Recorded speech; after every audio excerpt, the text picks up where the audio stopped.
BBAలో university second rank, third rank సాధించడం Sun international విద్యార్థులకే సాధ్యం. నారా చంద్రబాబు నాయుడు సమస్యల పరిష్కారం విషయంలో అనితర సాధ్యమైన వేగంతో ఉంటారు.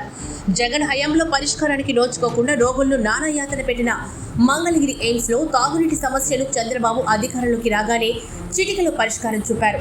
మంగళగిరి ఎయిమ్స్ లో తాగునీటి పరిష్కారం కోసం ప్రభుత్వ చొరవ కారణంగా పర్యావరణ అటవీ మంత్రిత్వ శాఖ ఎయిమ్స్ పైప్ లైన్లు వేయడానికి అనుమతి మంజూరు చేసింది.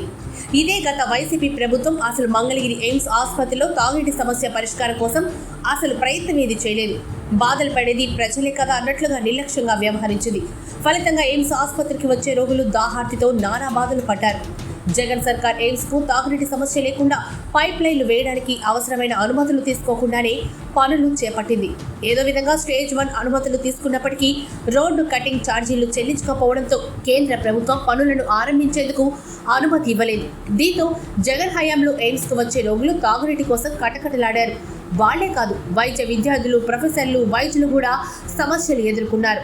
అయితే ఎప్పుడైతే చంద్రబాబు అధికార బాధ్యతలు చేపట్టారో ఆ క్షణం నుంచే మంగళగిరి ఎయిమ్స్ కు తాగునీటి సమస్య శాశ్వత పరిష్కారంపై దృష్టి పెట్టారు. ఎయిమ్స్ డైరెక్టర్ డాక్టర్ మధుమానంద భాకర్ చంద్రబాబును కలిసి సమస్యను వివరించిన వెంటనే ఈ సమస్యకు అత్యంత ప్రాధాన్యతనిచ్చిన చంద్రబాబు కేంద్ర పర్యావరణ అటవీ మంత్రిత్వ శాఖ అధికారులతో పర్సనల్ గా మాట్లాడారు. చంద్రబాబు స్వయంగా చొరవ చూపడంతో సమస్య చిటికెలో పరిష్కారమైంది. కేంద్ర ప్రభుత్వ 2వ దశ పనులకు అనుమతి ఇచ్చేసింది. ఇందుకు సంబంధించిన జీవో నేడు రేపు విడుదల కానుంది. 850 మీటర్ల పైప్ లైన్ ద్వారా ఎయిమ్స్ కు త్రాగునీటి సమస్య శాశ్వతంగా పరిష్కారం కానుంది.